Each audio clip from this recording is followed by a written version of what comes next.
بسم اللہ الرحمن الرحیم۔ قرآن سیکھنا اور سکھانا اور پڑھ کر لوگوں کو سنانا۔ حضرت ابو امامہ رضی اللہ عنہ فرماتے ہیں کہ ایک آدمی نے حضور صلی اللہ علیہ وسلم کی خدمت میں آ کر عرض کیا، یا رسول اللہ، میں نے فلاں قبیلے کا حصہ خریدا تو مجھے اس میں اتنا اور اتنا نفع ہوا۔ حضور صلی اللہ علیہ وسلم نے فرمایا، کیا میں تمہیں اس سے زیادہ نفع کی صورت نہ بتا دوں؟ اس نے کہا، کیا اس سے زیادہ نفع ہو سکتا ہے؟ حضور صلی اللہ علیہ وسلم نے فرمایا، ہاں، آدمی 10 آیتیں سیکھ لے تو اسے اس سے زیادہ نفع مل جائے گا۔ چنانچہ وہ آدمی گیا اور اس نے 10 آیتیں سیکھیں اور آ کر حضور صلی اللہ علیہ وسلم کو اس کی اطلاع کی۔ حضرت ابی بن کعب رضی اللہ عنہ فرماتے ہیں، حضور صلی اللہ علیہ وسلم نے فرمایا، کیا میں تمہیں ایسی صورت نہ سکھاؤں کہ وہ جیسی صورت تورات، انجیل، زبور اور قرآن کسی آسمانی کتاب میں نازل نہیں ہوئی؟ میں نے کہا، ضرور سکھائیں۔ حضور صلی اللہ علیہ وسلم نے فرمایا، امید ہے اس دروازے سے نکلنے سے پہلے ہی تم اس صورت کو سیکھ لو گے۔ پھر حضور صلی اللہ علیہ وسلم کھڑے ہو گئے اور آپ کے ساتھ میں بھی کھڑا ہو گیا۔ پھر آپ صلی اللہ علیہ وسلم مجھ سے باتیں کرنے لگے، میرا ہاتھ آپ کے ہاتھ میں تھا اور میں اس خیال سے پیچھے ہٹنے لگا کہ حضور صلی اللہ علیہ وسلم کہیں مجھے بتانے سے پہلے باہر نہ چلے جائیں۔ جب میں دروازے کے قریب پہنچ گیا تو میں نے عرض کیا، یا رسول اللہ، وہ سورت جس کا آپ نے مجھ سے وعدہ کیا تھا۔ آپ نے فرمایا، جب تم نماز کے لیے کھڑے ہوتے ہو تو کیا پڑھتے ہو؟ میں نے کہا، سورہ فاتحہ۔ آپ نے فرمایا، بس یہی ہے۔ یہ وہ 7 آیتیں ہیں جن کو نماز میں بار بار پڑھا جاتا ہے، جن کے بارے میں اللہ تبارک و تعالیٰ نے فرمایا ہے، وَلَقَدْ آتَيْنَاكَ سَبْعًا مِّنَ الْمَثَانِي وَالْقُرْآنِ الْعَظِيمِ۔ ترجمہ، اور ہم نے آپ کو 7 آیتیں دیں جو نماز میں مقرر پڑھی جاتی ہیں اور قرآن عظیم دیا، یہی وہ چیز ہے جو مجھے خاص طور سے دی گئی ہے۔ حضرت انس رضی اللہ عنہ فرماتے ہیں کہ ایک دن حضرت ابو طلحہ رضی اللہ عنہ سامنے سے آئے تو دیکھا کہ حضور صلی اللہ علیہ وسلم کھڑے ہوئے اصحاب صفہ کو قرآن پڑھا رہے ہیں اور آپ نے بھوک کی وجہ سے پیٹ مبارک پر پتھر کا ٹکڑا باندھا ہوا ہے تاکہ کمر سیدھی ہو جائے۔ حضرت انس رضی اللہ عنہ فرماتے ہیں کہ ایک دن حضرت ابو موسیٰ رضی اللہ عنہ اپنے گھر میں بیٹھے ہوئے تھے۔ آہستہ آہستہ بہت سے لوگ ان کے پاس جمع ہو گئے تو وہ ان کے سامنے قرآن پڑھنے لگے۔ اتنے میں ایک آدمی نے حضور اقدس صلی اللہ علیہ وسلم کی خدمت میں آ کر عرض کیا، یا رسول اللہ، میں آپ کو حضرت ابو موسیٰ کی عجیب بات نہ بتاؤں؟ وہ گھر میں بیٹھے ہوئے تھے، پھر ان کے پاس لوگ جمع ہو گئے تو ان کے سامنے قرآن پڑھنے لگے۔ حضور نے فرمایا، کیا تم یہ کر سکتے ہو کہ تم مجھے ایسی جگہ بٹھا دو جہاں ان میں سے کوئی مجھے نہ دیکھے؟ اس نے کہا، جی ہاں۔ حضور صلی اللہ علیہ وسلم تشریف لے گئے اور اس آدمی نے حضور کو ایسی جگہ بٹھا دیا جہاں حضور کو ان میں سے کوئی نہیں دیکھ سکتا تھا، اور وہاں سے حضور صلی اللہ علیہ وسلم حضرت ابو موسیٰ رضی اللہ عنہ کی تلاوت کو سننے لگے۔ پھر حضور نے فرمایا، یہ حضرت داؤد علیہ السلام کے لہجے جیسی آواز میں قرآن پڑھ رہے ہیں۔ حضرت انس بن مالک رضی اللہ عنہ فرماتے ہیں کہ حضرت اشعری رضی اللہ عنہ نے مجھے حضرت عمر رضی اللہ عنہ کے پاس بھیجا۔ حضرت عمر رضی اللہ عنہ نے مجھ سے فرمایا، اشعری بھائی کو کس حال میں چھوڑ کر آئے ہو؟ میں نے کہا، میں نے ان کو اس حال میں چھوڑا کہ وہ لوگوں کو قرآن سکھا رہے تھے۔ حضرت عمر رضی اللہ عنہ نے فرمایا، ذرا غور سے سنو، وہ بہت سمجھدار آدمی ہیں، لیکن یہ بات انہیں نہ سنانا۔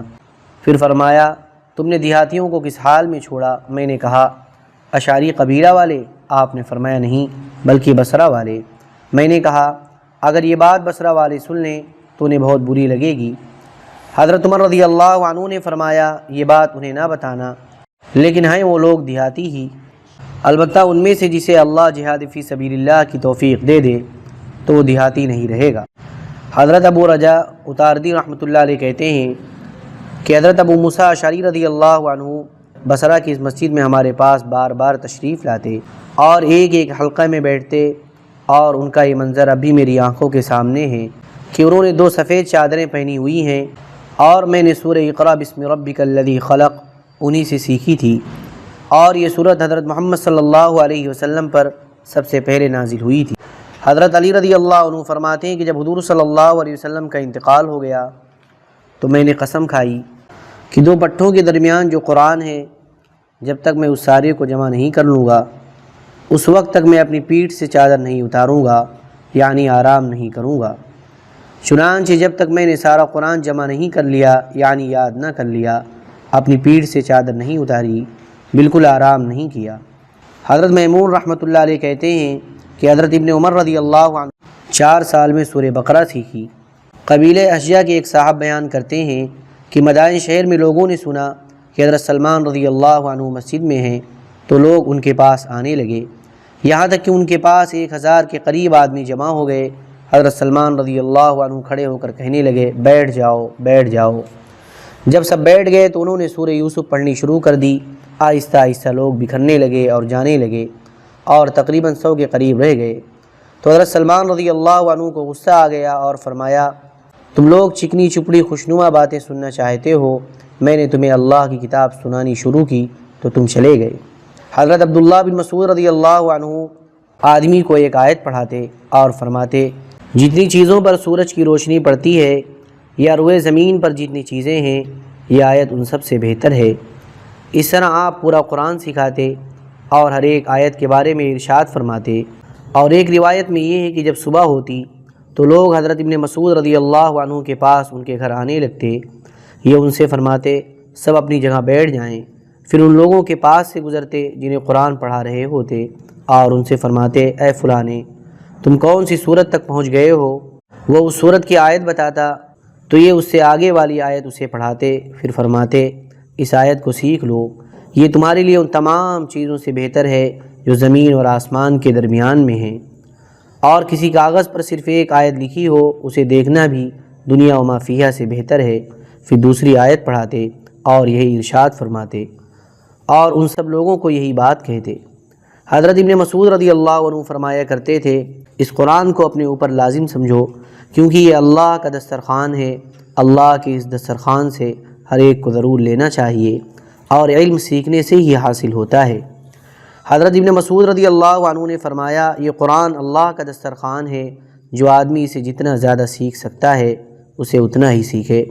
خیر سے سب سے زیادہ خالی وہ گھر ہے جس میں اللہ کی کتاب میں سے کچھ نہ ہو، اور جس گھر میں اللہ کی کتاب میں سے کچھ نہیں وہ اس اجاڑ اور ویران گھر کی طرح ہے جس میں رہنے والا کوئی نہ ہو، اور جس گھر میں سورہ بقرہ پڑھی جاتی ہے اس گھر سے شیطان نکل جاتا ہے۔ حضرت حسن رحمۃ اللہ علیہ کہتے ہیں کہ ایک شخص حضرت عمر رضی اللہ عنہ کے دروازے پر بہت زیادہ آیا کرتا تھا۔ حضرت عمر رضی اللہ عنہ نے اس سے فرمایا، جا اللہ کی کتاب سیکھ، چنانچہ وہ چلا گیا اور کئی دن تک حضرت عمر رضی اللہ عنہ کو نظر نہ آیا۔ پھر اس سے حضرت عمر رضی اللہ عنہ کی ملاقات ہوئی تو حضرت عمر رضی اللہ عنہ نے نہ آنے پر اس پر کچھ ناراضگی کا اظہار کیا، تو اس نے کہا، مجھے اللہ کی کتاب میں وہ کچھ مل گیا ہے جس کے بعد عمر کے دروازے کی کوئی ضرورت نہیں رہی۔ ہر مسلمان کو کتنا قرآن سیکھنا چاہیے۔